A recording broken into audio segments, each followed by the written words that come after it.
want to go through a few things. I'm going to shorten it down because this is about an hour and a half presentation, and you guys have been here for an hour already, from what I understand. Half hour. Oh, half an hour? Okay, we can overdo it then. No, we'll try. We'll give you the hook just like anybody else. Okay.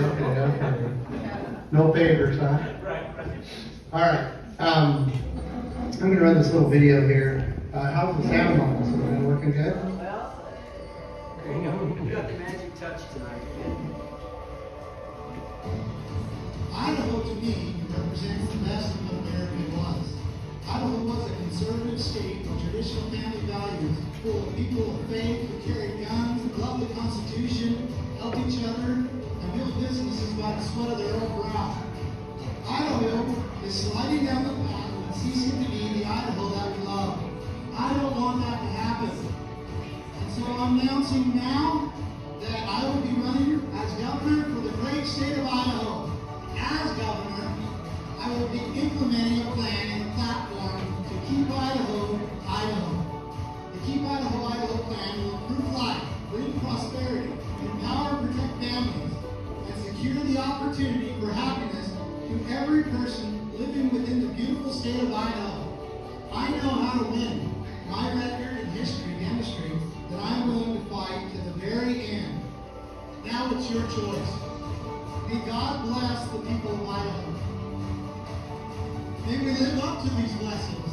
May we keep Idaho a bastion of freedom and prosperity for years to come. May we be an example to the world of how to be free, how to act, how to treat each other. And together, all of us together, may we keep Idaho, Idaho. Thank you, my friends. Thank you.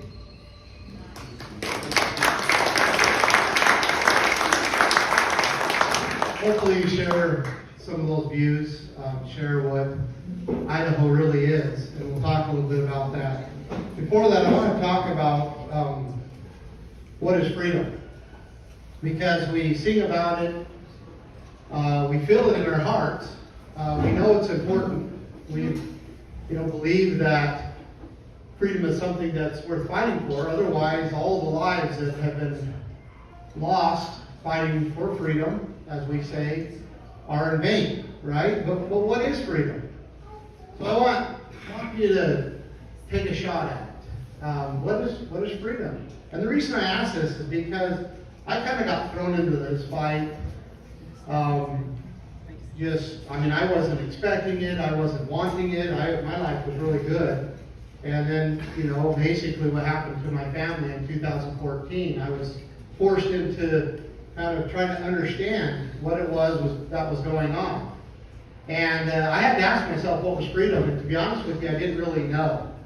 I knew what it felt like, but I didn't know how to define it. So what is freedom? What is it? Right here. To be able to come and go as you please and do as you please, provided you do no harm to anyone else. Okay, I think that's a pretty good definition right here. Be left alone. To be left alone. You're one of those leave me aloneists, right? So am I. Right here. Do you have your own right to do what you want? I like that. Right here. Oh, yeah, to build on your property. Okay, all these are very close to the definition that I have here. And that is freedom is the ability to do whatever you want as long as you are not infringing on another's right. Right?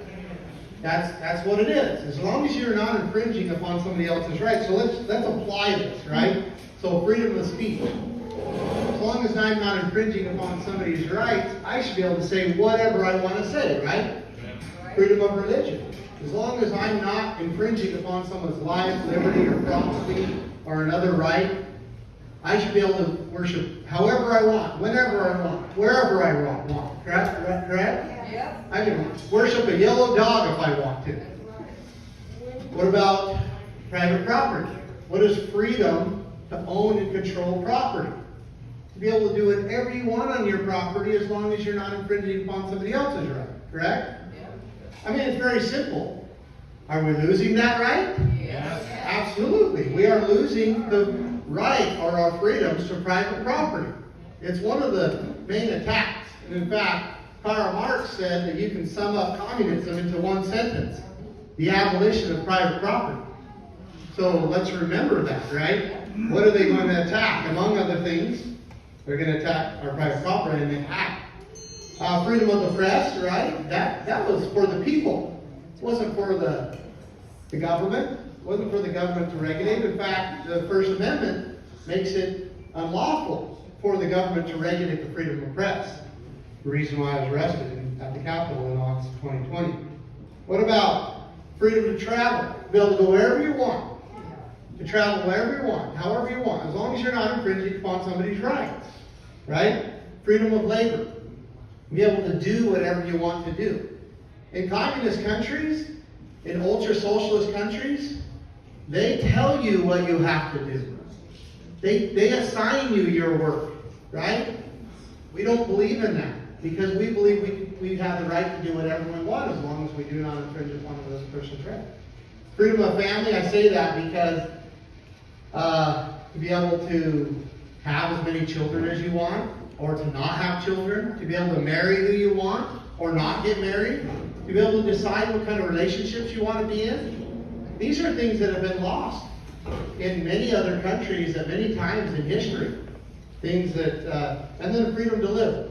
There's a lot to freedom to live. I kind of threw that in there, but I wanted to emphasize that to be able to decide where you want to live, right? To be able to decide how you want to live.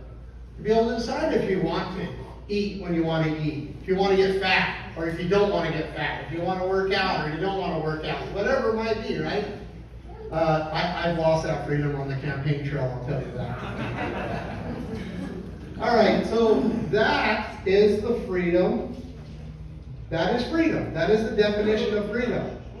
To be able to do whatever you want, as long as you're not infringing upon somebody else's rights. And I'll tell you a little story. Many of you may know that my family and I were prosecuted in the federal courts twice. And the first one was in Oregon. And the prosecutors kept trying to, portray to the jury. In fact, at one time they got up and said, Ammon thinks he can do whatever he wants.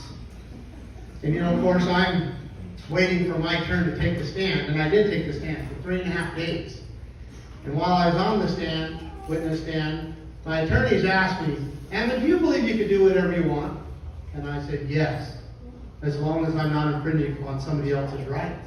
Because that's freedom. And the jury got it. Totally got it. To the point where they acquitted me on all charges. And all the other defendants in the case.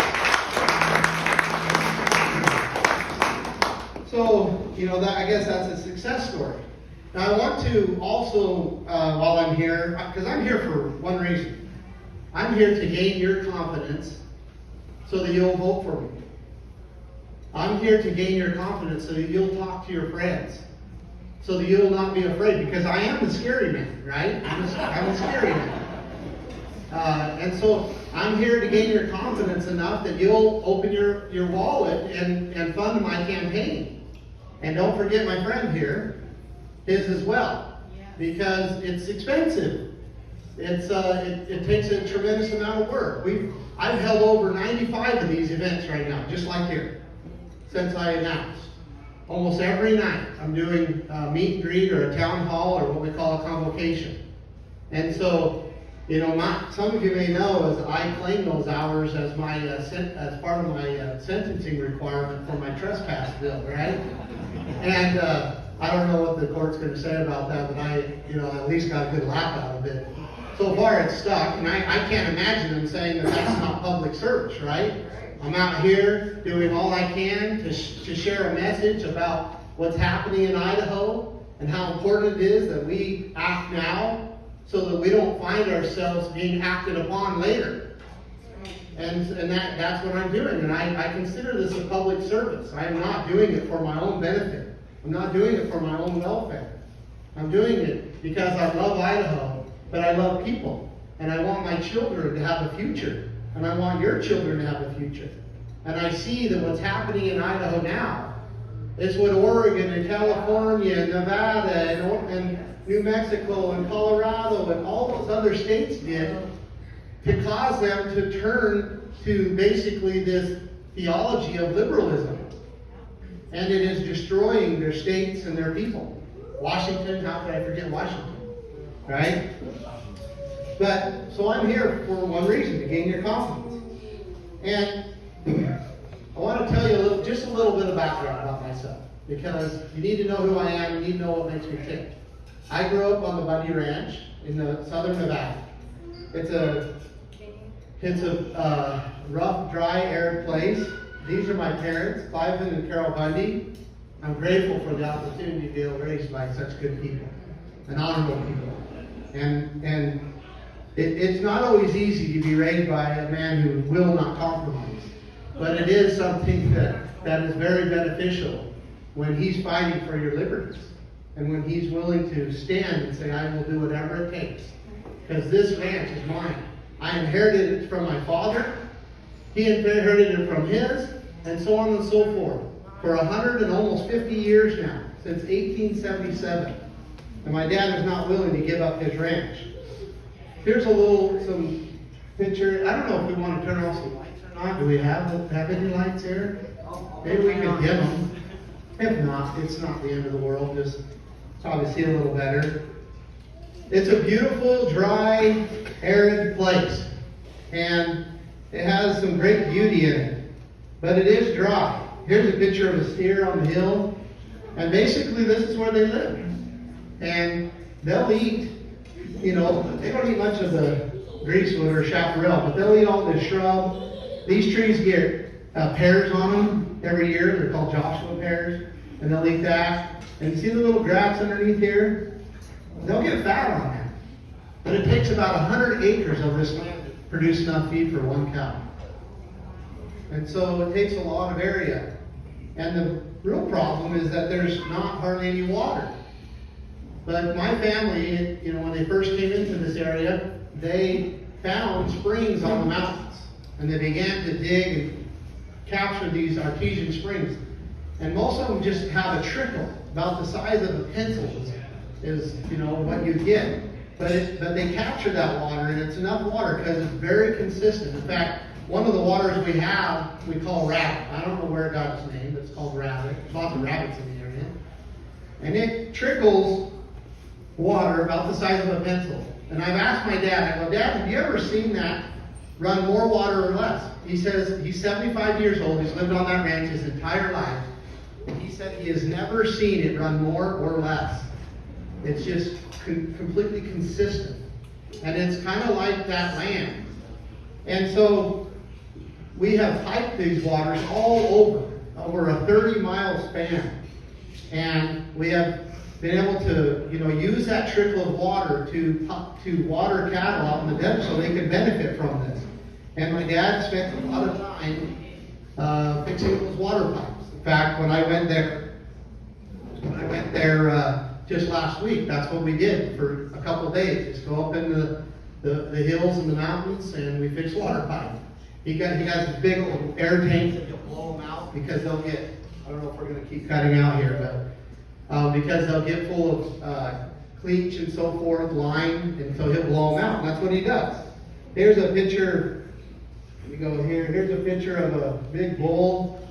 That's my dad in the background. You see on his horns, he's got some hair on his horns, probably from a horse, because they are pretty wild. They have to live out in the desert there. This is my little brother, but this is something I grew up doing, branding calves, roping.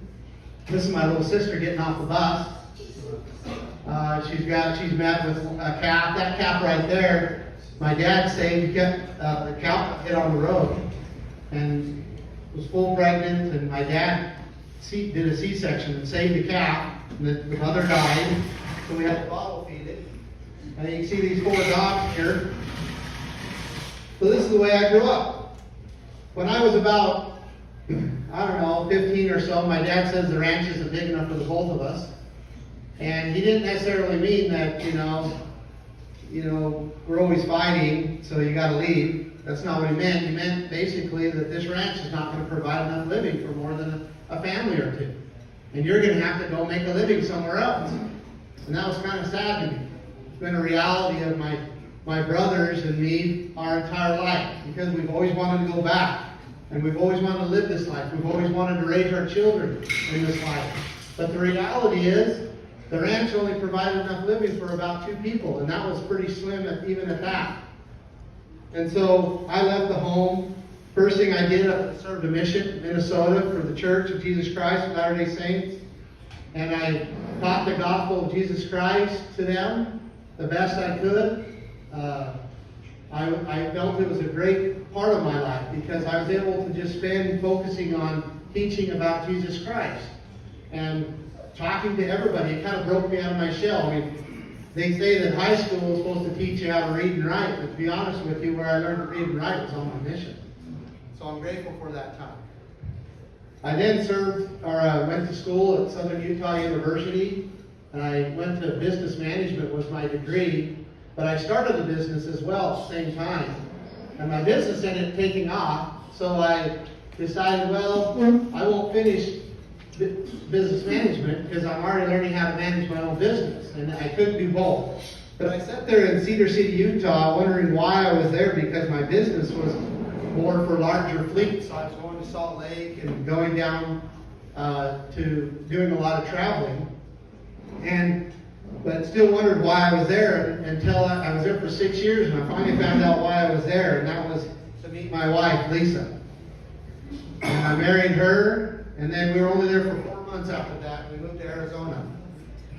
And down in Arizona, I continued my business and built one of the largest. I might just talk. Is this thing cutting out quite a bit on your end? Can you hear me this way? Yeah. I'll just talk. So I went to Arizona, and we just started building a life there. I built up this fleet maintenance business, and it became one of the largest private fleet maintenance businesses in Arizona. And we were taking care of, hundreds and hundreds of trucks. I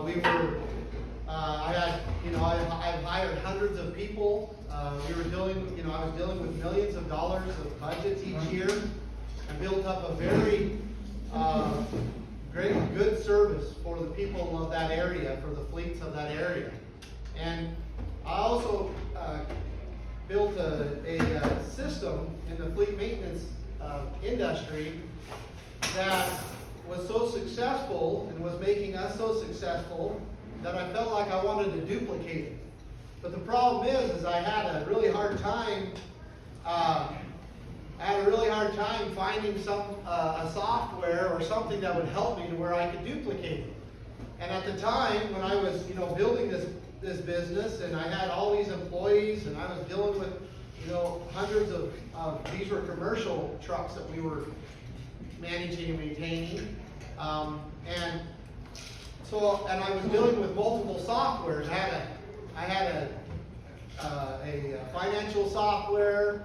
I had a management software for my work orders. I had a tracking software for the maintenance and so forth. And then I had the payroll and all of that, and it was a real hassle trying to make them all. And then we were still following paper. We were still writing on paper and all the work orders and so forth. And I could not find a software that worked. And so anyway, what I ended up doing is, what do we do in America when we can't find what we need? Innovate. That's right. We say if you can't find a job in the United States of America, you create your own job, right? If you can't find what you need in the United States of America, then you make it, you develop it, you create it. Because we're free to do whatever we want, right? We're free to do whatever we want as long as we're not infringing upon somebody else's right. It's working now. Don't touch it. Just hold it. Maybe it's me. So I began to develop a software. I hired a project manager. I hired a developer. We put a team together. And it took us almost 4 years to develop this software. And my customers were guinea pigs. My technicians were guinea pigs. My vendors and parts managers and all that, they were guinea pigs, and they were all fine with it because I had a good relationship with them. And they would help me develop this software. And we built such a nice software that it made a huge difference in our business. And we started really growing, expanding. And then we thought, well, this thing is so good, why don't we start sharing it? Why don't we start selling it to other shops? And so that's what I did. Started selling it to other shops, and ultimately, now it's one of the leading fleet maintenance shop management softwares in North America. And then something happened. Well, first of all, I had a good life. I mean, I had about as good a life as I think anybody could have, to be honest with you. It was the first time in my life that I actually had time and money, right? Because usually you have time and no money, or you have money and no time. And so, my wife was a beautiful, wonderful person. We were raising a beautiful family. I had at the time 5 children. Now I have 6, 3 boys and 3 girls. And, a home and a business. And anyway, I had a lot. Thank you, Diego. Thank you, Miranda. Life was good. Life was really good. And then something happened. I'm going to play a video here. Yeah, imagine that, huh? I don't know if we can turn it up or not.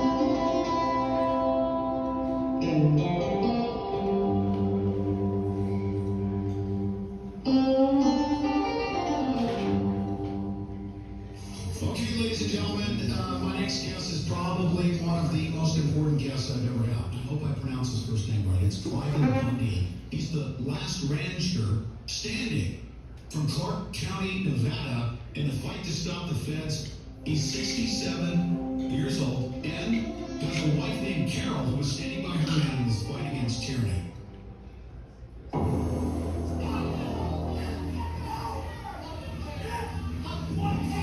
This is the story of Western Ranger standing up against an abuse of power and use of overwhelming force by the federal government. One of the major news stories in Nebraska comes from the Bundy Ranch in Nevada, where Clyde Bundy is in an intense showdown with federal agents who are now circling his property with snipers and helicopters leading action. So what's behind these backgrounds?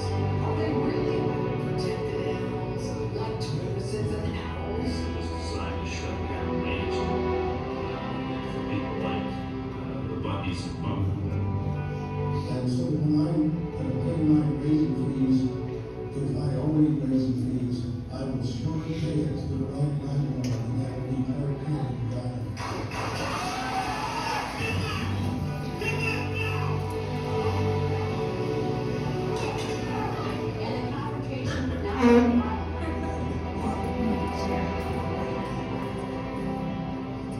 The basis of what Latin America is, we do need help. We need help. We're reading on the latest from the Bundy Ranch where the militia has arrived to super Clyde Bundy and he's standing off against the federal government.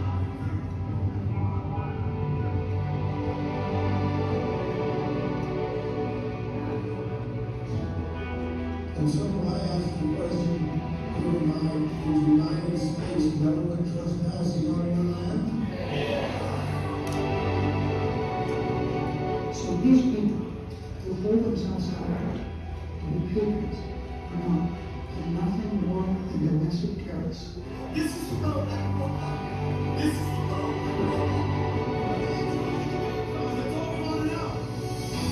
I love you people, and I love this land. freedom and liberty.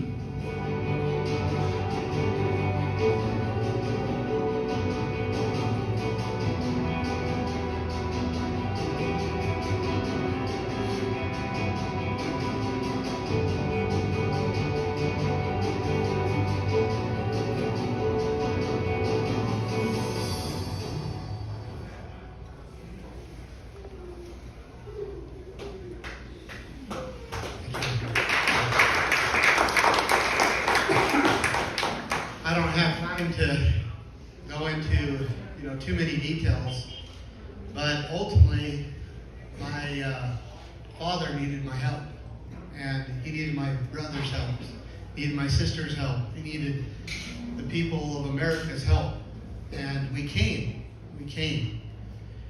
but it rocked my world. I'm sure none of us, or very few of us, were there, but we can now see what you and your family went through with what the January 6th victims are going through. Different claims, but similar abuse of power. Yeah, I know exactly what they're going through. I spent 2 years in federal prison, and almost a year of that in solitary confinement. I know exactly, as an innocent man.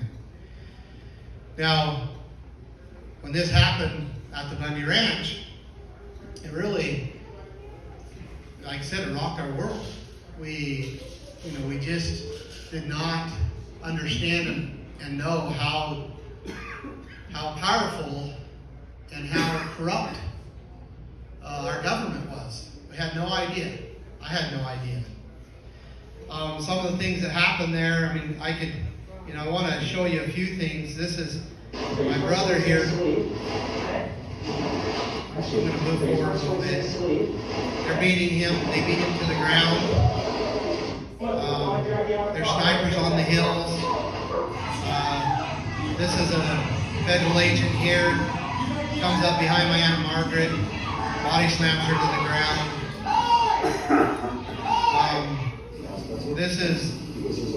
They were shooting the cattle, burying them, mass grave.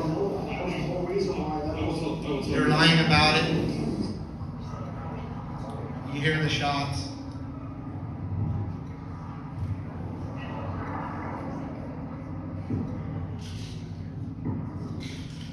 Just slaughtering the cattle.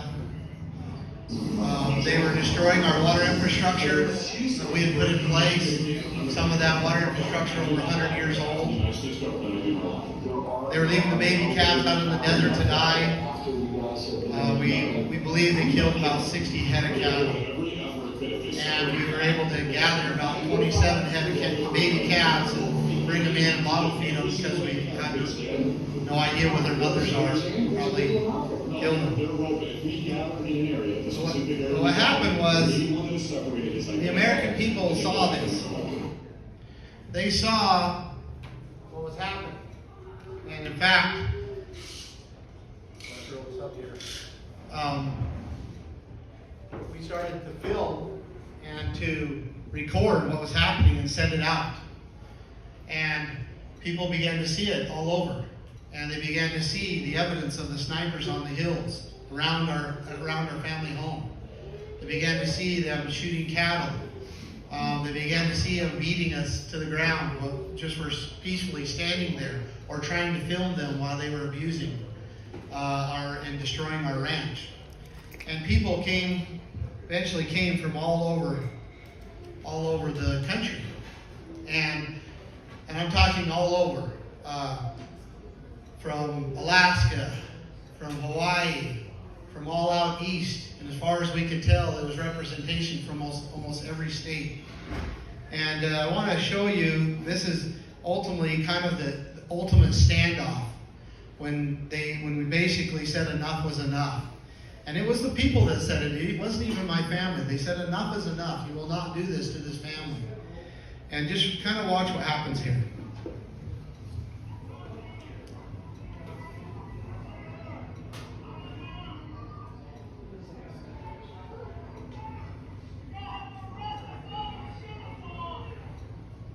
Now moving forward toward the barrier, the police have been telling everybody they're going to shoot if you don't move back.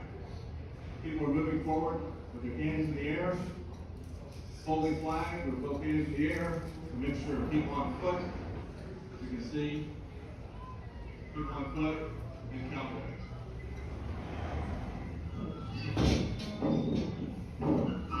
At one point, there was 213 armed federal agents.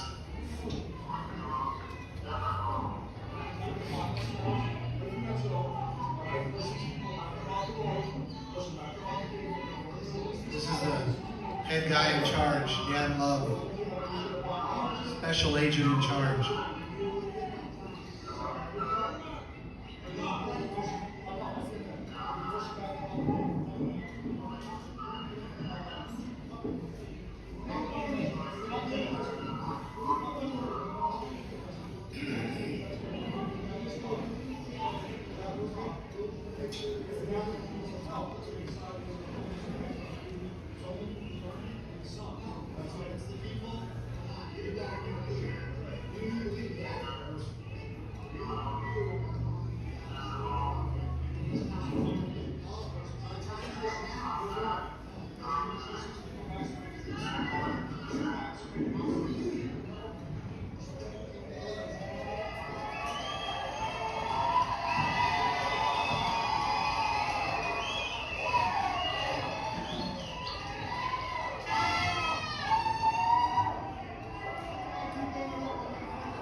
Watch these federal agents back away from the people.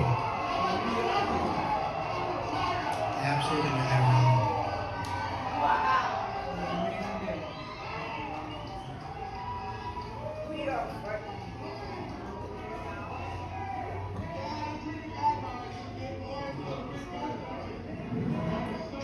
If you look, you can see them all through there.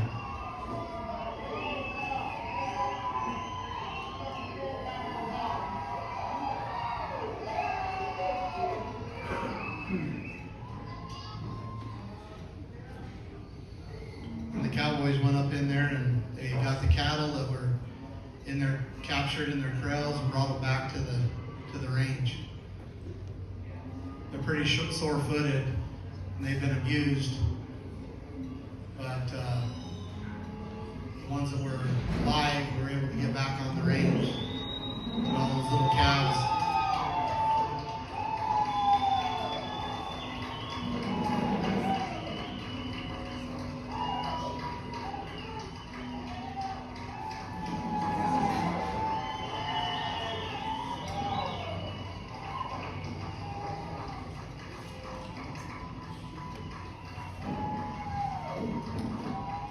So it was an amazing thing that happened. But I want to show you something. There's something here that I got to show you because it's really amazing. It's got to be right here once I pass right there. You see who that is? Anybody have an idea? You can't really see it. If you look, you see there's a badge on his shoulder. If you look in the TV here. Oh, yeah. Yeah. What? Why isn't he backing away like all the federal aid? Why is he just nonchalantly just walking across, everything's good? Anybody have an idea? He's your elected. He's the sheriff deputy. And guess what? They finally, after a week of them destroying our ranch, abusing people, beating people, killing cattle, and just causing mayhem, they finally, the sheriff deputy, finally said enough is enough. And while we were in that kind of standoff, he comes down and ultimately ordered these federal agents to leave by the authority of the people. And they did. And in fact, the terms were, you leave in 1 hour. Remember, we're talking about hundreds of federal agents. And I'm going to show you an amazing picture here. Can you see this?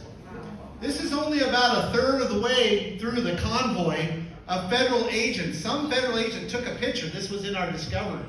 Took a picture, and you can see them backed up. Well, they're at least backed up, probably 2 times to 1.5 times ahead going up onto the freeway. And so It shows the power of the people when they assemble and when they come together. And when their sheriffs actually say, look, what you're doing here is not going to fly. You have to leave. And it shows the power, and I saw that. I saw it firsthand. It was amazing to me. I could not believe the power of the people if they assemble and if they correct the problems, if themselves, if they have to. And that, might explain a little bit to you why I've done what I've done in the past. Because, shortly after that, I moved to Oregon. Or not Oregon, not yet. I didn't go to Oregon yet. I did live in Oregon, but it was in Multnomah County Jail. I moved to Emmett. Moved my family up here, and we love it here. We've been here almost 7 years. But shortly after I moved here, I met a family in Oregon, the Hammond family. And I saw what was happening to them was very similar to what was happening to our family. By the same people, for the same reasons. And I knew that I had to act. I knew that I had to try to bring justice to this situation. And I knew the answer was to bring people together. And so I began to do this, and I went to the elected representatives, I went to the sheriff, I went to all the state and county and federal representatives, and every one of them said that what's happening to the Hammond family is a miscarriage of justice. It is a terrible thing, but there's nothing we can do. And that wasn't good enough for me. I couldn't accept that. Them going to prison for 5 years for doing nothing but what their rights allowed them to do. I couldn't allow that to become the normal. And so I decided, and amongst my closest friends or people that were in belief the same as me and understood, we decided that we would bring as much attention to the Hammonds as possible. And we did that. We did that. We got international attention. Because we were down to the point where we just have to get as much attention on the Hammonds as we can, so that hopefully something will happen that will correct this problem. And ultimately, after we were arrested, after we spent many months in prison, ultimately, President Trump pardoned the Hammonds.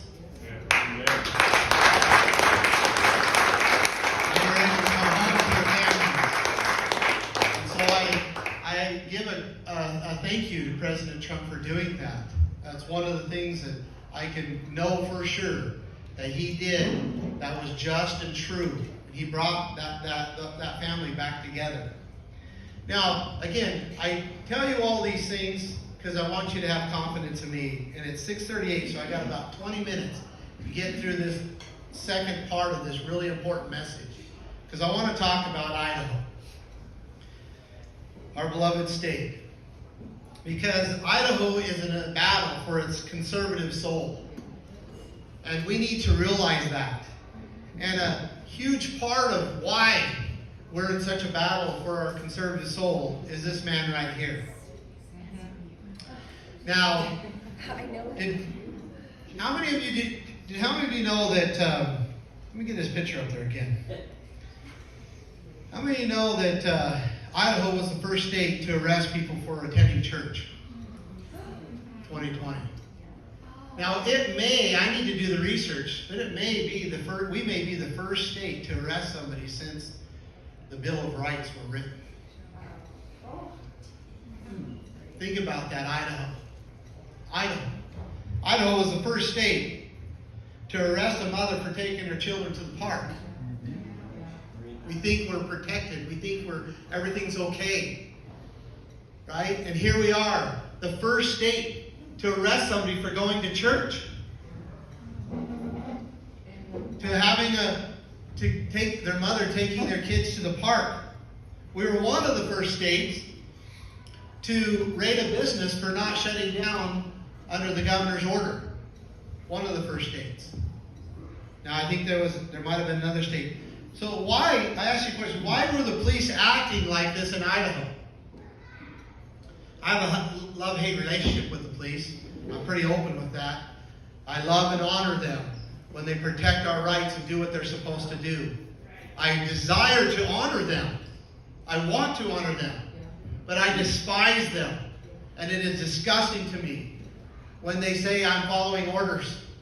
That I'm just following orders. When they say that, I have a job to do. When they say this, knowing that what they're doing violates their oath. The oath that they took to the Constitution for the United States and the Constitution for Idaho. But why were the police acting like this? Well, I'm going to play this. Now, this is an Idaho State Police officer. He's undercover. And he's at a place called Hardware Brewing Company. And he tells us, if you listen, I probably should have plugged my sound system in. But he'll tell you, if we listen, why he's there. Okay? Would you say that again, sir? Hand him that letter back. Now, I would like to hear him identify himself again. I'm here to represent Idaho State Police. I'm just delivering this letter in response to you guys' opening thing. In contrast for the state. Did you hear that? I'm Idaho State Police. He says, and I'm here to deliver this letter because you're basically staying open in contrast to the Idaho stay-at-home order. Okay? The executive order. That's all I'm doing here today. So go ahead and read through that and you guys can make a decision. Who's this? Who are you? What was the letter about? I didn't read it, so I'm passing it along. He's just saying, I'm just a messenger. To officially arrive and deliver to you guys. Like I said, I'm Sign not this up, going to read it. you guys on anything or stuff. I'm just a messenger. I'm dropping this off for you guys today. And other than that, if you got any questions, I'm sure there's contact information on there for you guys to get in touch with people. Once you listen to what he says, kind of in the end, both of them. Who are you? Who are you? There's another gentleman here. Who are you?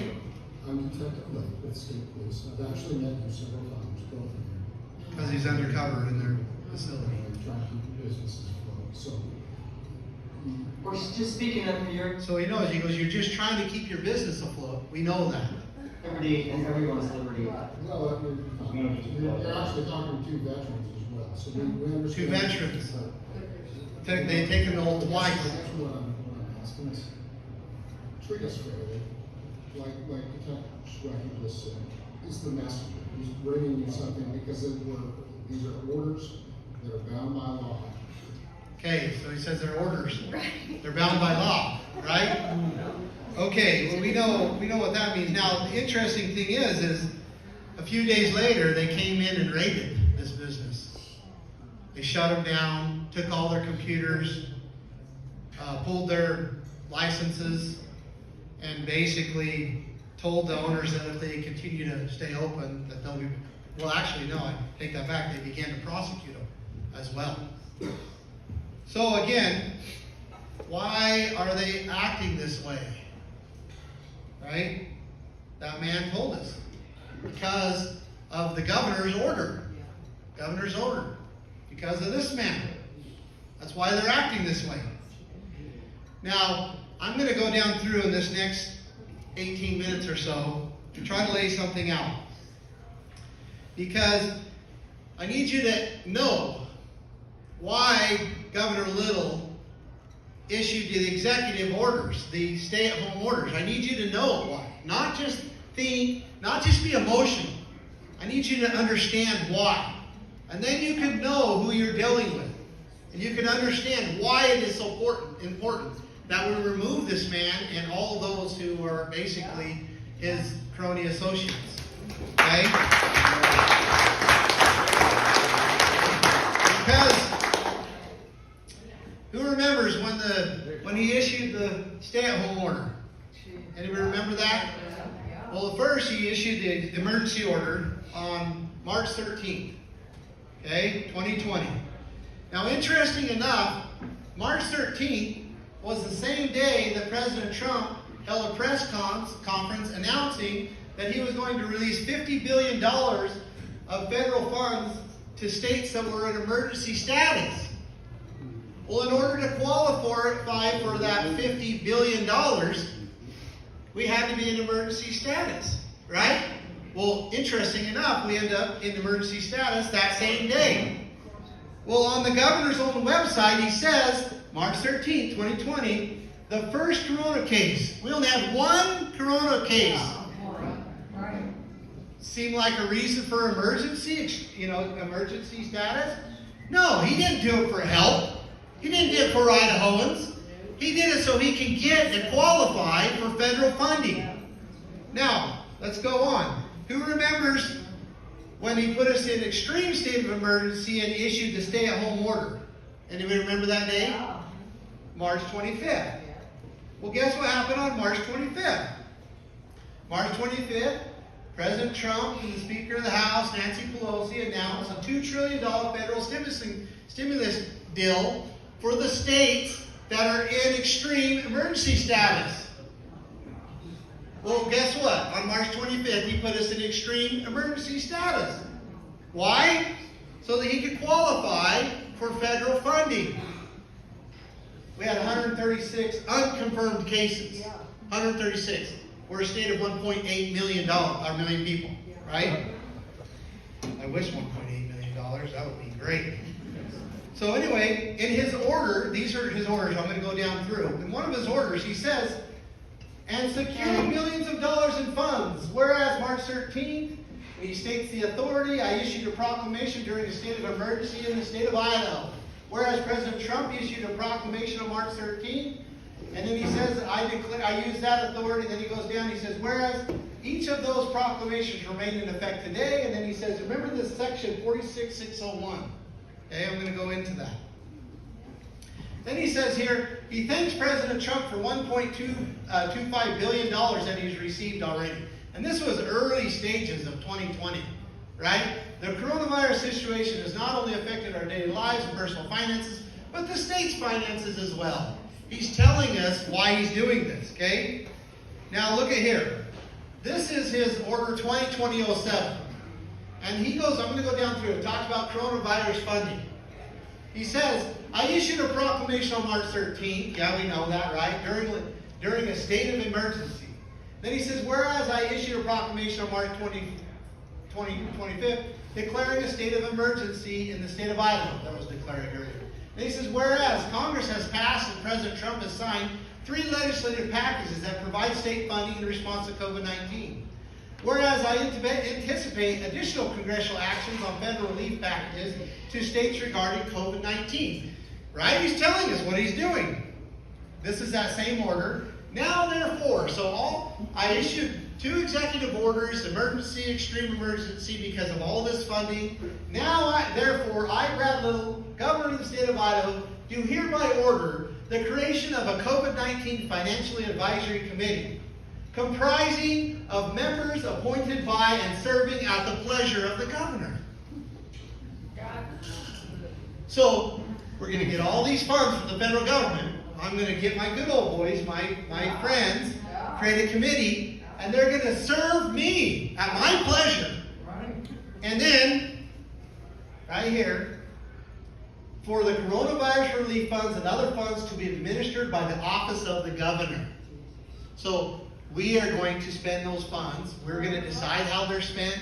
It's going to be me and my buddies that serve at my pleasure. And we're going to spend it. We're going to spend it out of the office of the governor. Now, how are funds supposed to be spent in Idaho? That's right. It's supposed to be the legislature, right? That determines where the funds and where the expenses and where it goes and how it goes.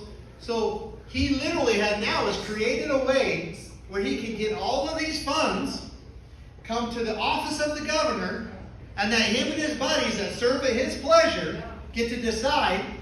I need a drink of water. Anybody want to grab me a drink of water? They get to decide. You're all right. I just got a little tickle in the back of my throat. They get to decide how these funds are spent. Do you see a problem? When we already know that, look, our representatives, because they represent us, they're supposed to go there and collectively decide where these funds are spent. And not federal funds, the funds, thank you very much. Thank you. So, we see a problem here, right? A huge problem. Now, I'm going to emphasize this problem because it's bigger than even what I just mentioned. Because if you remember right here, he says on March 25th, I declared a state of emergency, declaring a state of extreme emergency in the state of Idaho, pursuant to Chapter 6, Title 46. Okay, remember that. I'm going to show you this. And I hope this scares you. I hope you understand the impact. And you can maybe understand why we fought so hard in 2020 against this. Because this right here is Title 46, Chapter 6, remember? Okay? And it's titled Martial Law and Active Duty, 46601, Authority of the Governor. That's what he used, remember, extreme emergency. That's the power he used to put the state of Idaho in extreme emergency. Okay? That's the power. Now listen. During a period of state of extreme emergency, the governor shall have complete authority over all agencies of the state government, including all separate boards and commissions, and the right to exercise, within the area goes on, all policing powers vested in the state. What did he just do? He just took all the powers of government and put it under his authority. Then he gets funding that he took and get all under his authority, under his control. And now he has the powers of all the funding, which by the way is $18 billion. They've received $18 billion from the federal government. That's many times our state annual budget. Many times. And now he declared through his own power that he has all complete authority over all agencies of the state government, including the policing powers vested in the state. Can you see what is going on? Can you see what he's doing? Okay? Now, who can tell me when this emergency order ended? It hasn't. So still to this day, he is holding complete authority over all agencies of the state government, including the policing power vested in the state. And still to this day, he is spending that money with his buddies right here. Where's that? This one here. With his buddies that serve at the pleasure of the governor. Still to this day. And we, the people of Idaho, are in extreme danger. Because at any moment, he could say, you know that group down there that went to the Idaho Pizza? Well, they weren't following the order. He could bump it up and go to A or B or whatever. He calls them rolling orders now. Now, it is contrary to the Constitution of Idaho. It is contrary to the Constitution of the United States. And it is contrary to even the statutes of Idaho, what he's doing. In fact, I'll give you one example. If you go to Article 4, Section 4 of the U.S. Constitution, it says here, the United States shall guarantee to every state in the Union a Republican form of government. Is this a Republican form of government? No. Representative government? No. This is a dictatorship. Yes. And I'm not trying to excite anybody using names and words. This, by definition, when one power controls all branches of government and controls the funds of the state, it is a dictatorship. It absolutely, by definition, is. In fact, it's more than that. Because our founders defined tyranny. You know what they said tyranny was? When all branches of government are under one body. That was the very definition of tyranny. And that is exactly what is happening. Now, by law, he was only supposed to be able to use this power for 30 days, and if it was an extreme emergency, which he declared, he can have another 30 days. So 60 days was all that he was, this power, but he usurped it. He used his attorneys. He scared the legislature from assembling, because the way that the law says that we get out of this situation is that it says that on the 90th day, which would have been June 23rd, 2020, on the 90th day, it says the legislature shall convene and end the order. I'm paraphrasing a little bit, but that was the way it was supposed to be out. But the governor went to the legislature when they started to think about assembling, and you know what he said? Because my attorney said that you can't assemble unless you have my permission.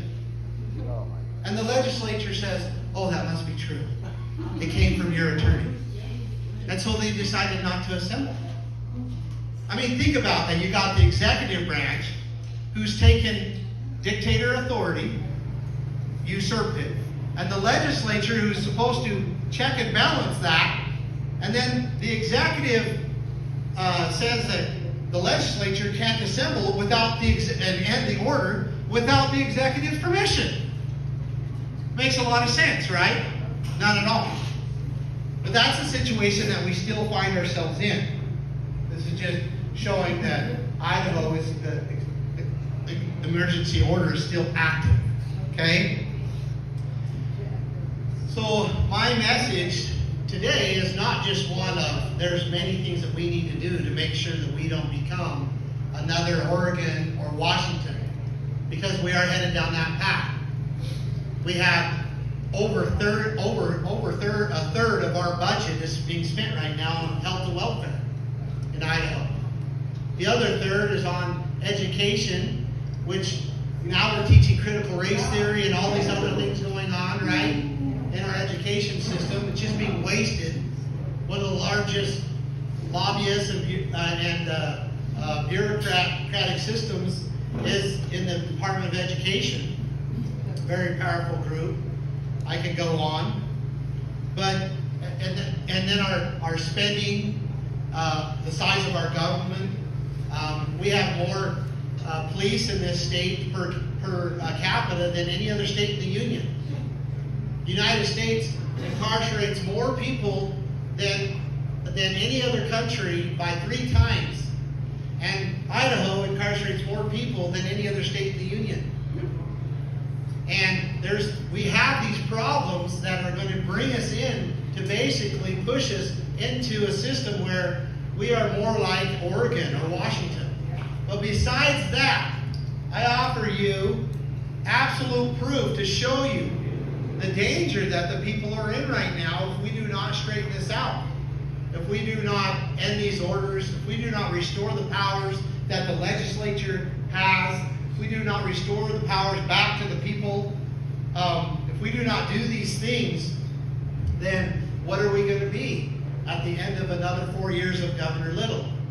And guess who's right behind him? Scott Bedke.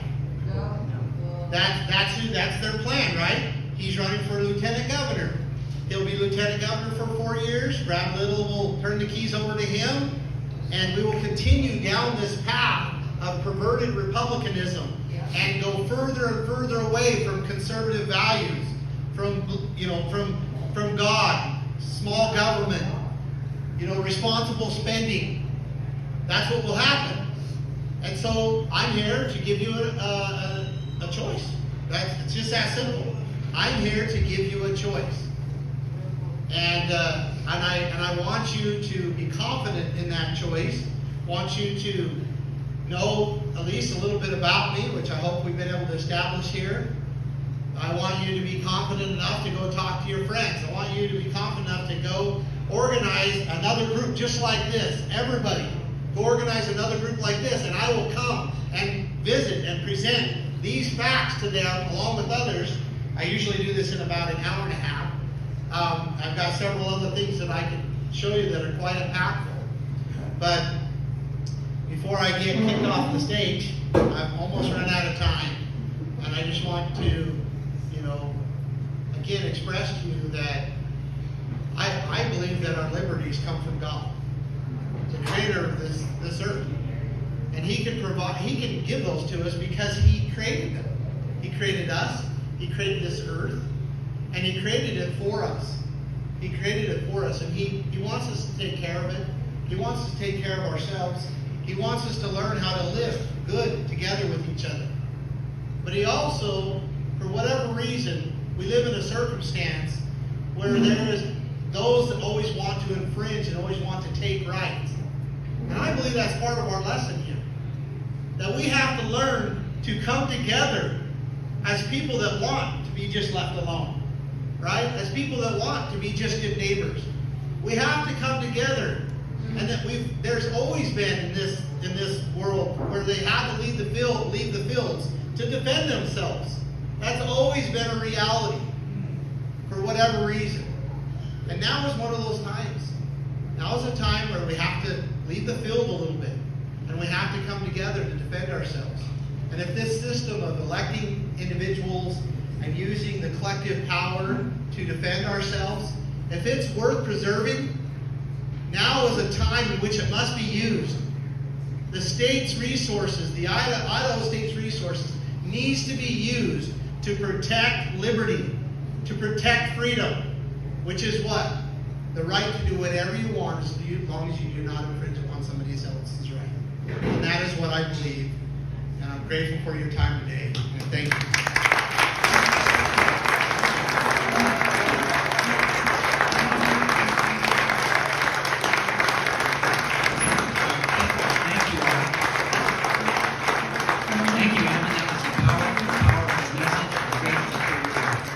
Leadership and stepping up. Here's what we're going to do. We're going to wind things up here, but I think it's only fair if we allow for 5 to 7 minutes of questions. So make them count here, and we're going to hold you over. Nobody's going to die by hanging around for an extra couple of minutes, and we'll hand it back over to him. Thank you. I'm grateful you give us time to do that. Right here and then right here. My name is Dave, and being the scary guy, there's a lot of rumors and misinformation about you out there. And two of the biggest things that I've heard, one of which I've heard I've read your written response to, and it's fantastic. The other one I haven't heard your response to, so I want to bring them both up because everybody hasn't heard about them. The first one is you support Black Lives Matter, and the second one is that you support open borders and illegal immigration. Can you address all those? Yes. So you asked a question that not that I support, but that is brought up that I support Black Lives Matter and also open borders immigration. So I'll address those. So first of all, you have to understand, anybody who is going to stand is going to be attacked by the socialist media. They are. Anybody who's going to stand is going to be attacked. And I would gauge who the person you want to support by how much they're attacking. Just Google my name. It's crazy. I read through it, and my wife and I have a laughing session about every day, right? It's just absolutely insane. So one of the things that has been said that I support Black Lives Matter, and I'm going to tell a quick story of how that came about, because they would love nothing more than Am and Bundy to be woke, right? But the reality is during the heat of 2020, and Black Lives Matter, Antifa are going and burning places, they decided that they were going to start protesting in Coeur d'Alene and in Boise. Well, I helped organize through People's Rights and militias, basically people standing at businesses downtown Coeur d'Alene and Boise to make sure they don't start to loot and destroy and burn the businesses. And guess what? There wasn't one incident, not one incident. Imagine that. The people actually acting, defending themselves, armed, and it worked peacefully. And same with Boise here. But then Black Lives Matter decided that they were going to start protesting like every week down at the Capitol building. And they were going, I think, multiple times a week. And what happened was, after they had been there, and they were always peaceful, whether it was because of the presence of people there or not, I don't know. But they were always peaceful. And they have a right to assemble. Do they not? And I recognize that they have a right to assemble. But what was going down is quote-unquote patriots were going down there and assaulting them and spitting on them and hitting them and ultimately a Black Lives Matter representative or somebody local here reached out through Facebook on the People's Rights Facebook page and said, hey, if you guys are about people's rights, what about our right to assemble? What about our right? And they claimed that this was going on, so I asked someone to verify it, and they went and verified that sure enough that's what was happening. And I said, you know what? Ultimately, after some discussion, I said, I'll go down there, I'll raise a Lavoy Finicum sign saying justice for Lavoy, and if I see anybody assaulting anybody else for peacefully protesting, I'm going to approach them. And so that was my plan, and they told them that that's what I was going to do. And the Black Lives Matter organization, all the way to the national organization, freaked out that, oh, Ammon Bundy's going to come to a Black Lives Matter protest, right? And the media caught hold of it, and they said, well, Ammon Bundy's joining Black Lives Matter. That's what they said. You know, that like all of a sudden I just became a communist, right? Just overnight. And so anyhow, ultimately what happened was, after there was this huge controversy, and actually almost a following of, there was a lot of contention between the Boise Black Lives Matter and the national Black Lives Matter over this. And ultimately they called me back and said, hey, we don't want you to come. And they said, well, you have to wear a mask. I said, I'll wear a mask. And they said, well, then we don't want you to come. I said, fine, I didn't want to come anyway. That was it.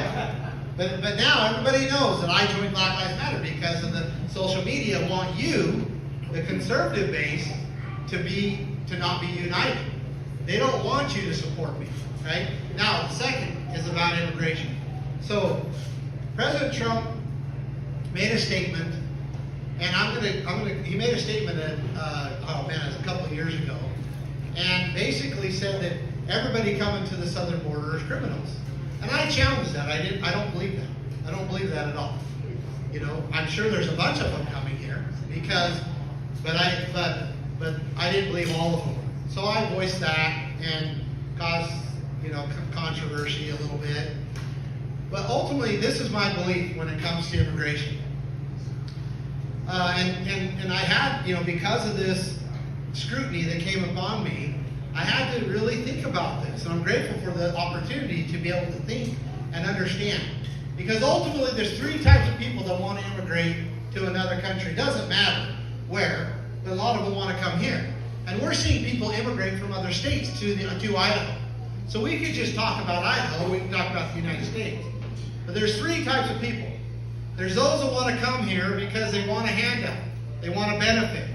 They want to live off the dole, right? And they come here because that's what they're after.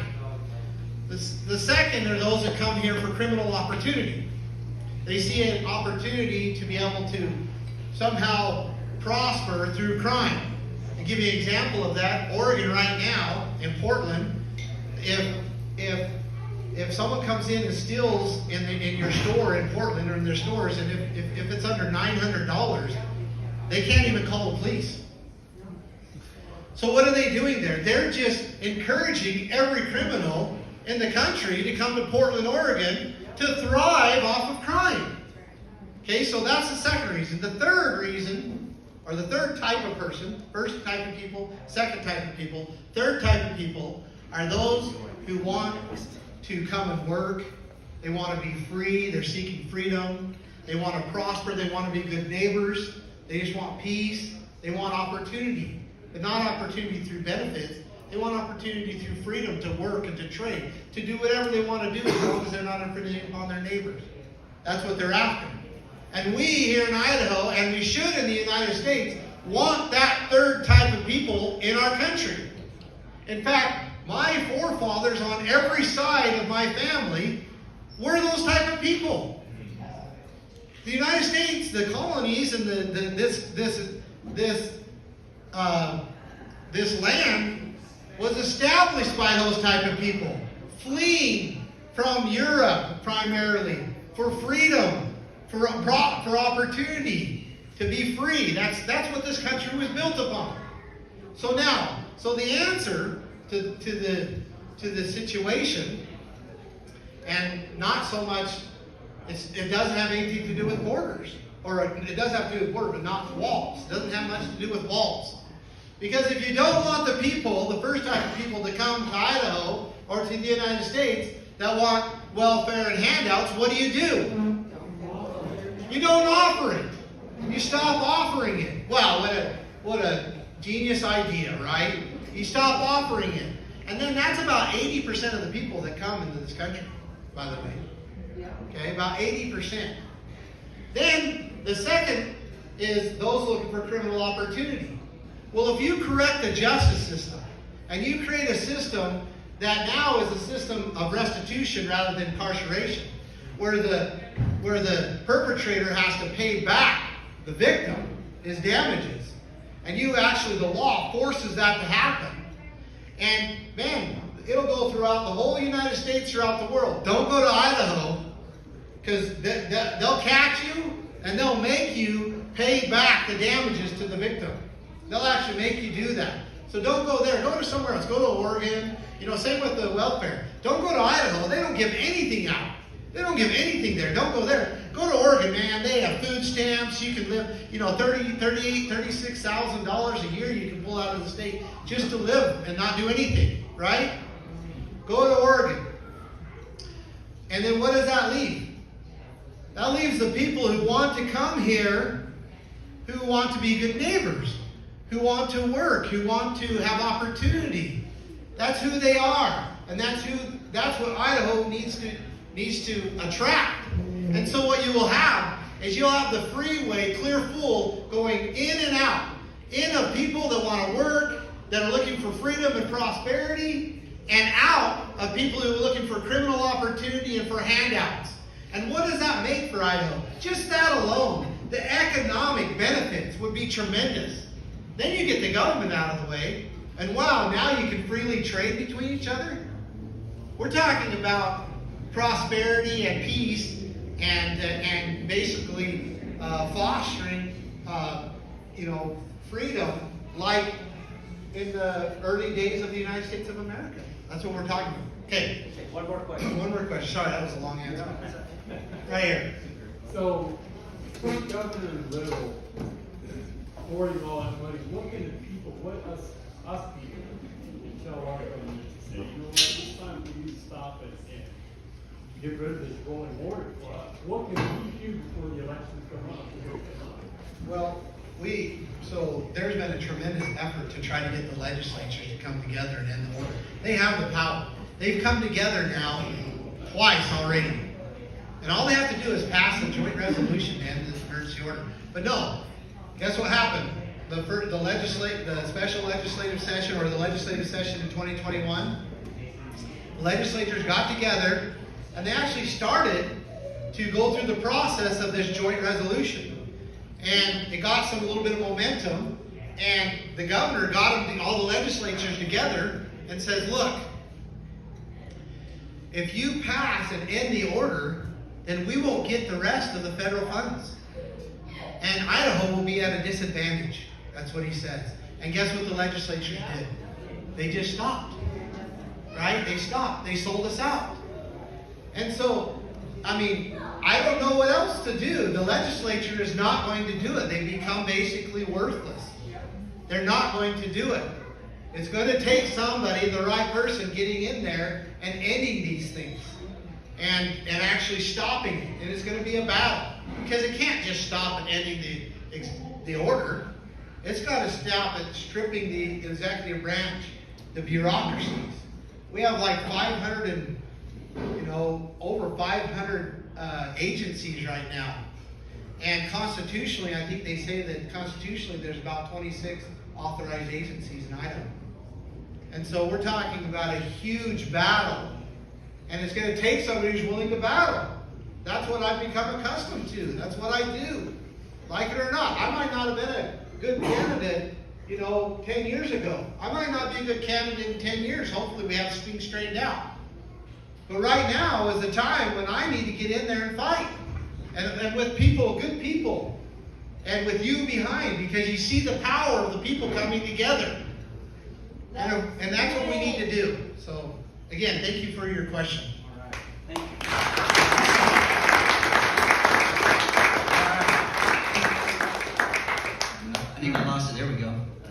Anyways, on behalf of the Treasure Valley Council of Patriots, I want to thank Anna for coming out. Again, I'm Scott Cleveland, candidate for United States Senate seat held by Mike Crapo. I know some of you got here late. There's information about my campaign and some swag up here, and I think Mr. Bundy has some yard signs to hand out as well. And we're both going to hang around if you have questions or just want to chat with us or introduce yourself. Feel free to do so. And thank you again for coming. We meet here every Tuesday night at the same time, 5:30, and all of you are welcome anytime. Thank you. Good night.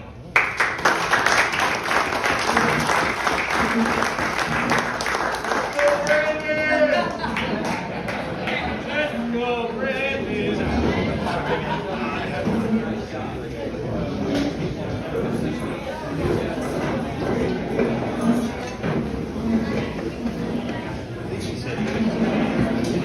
I'm gonna hit the bathroom one more time. Oh, yeah. Perfect. Speaker.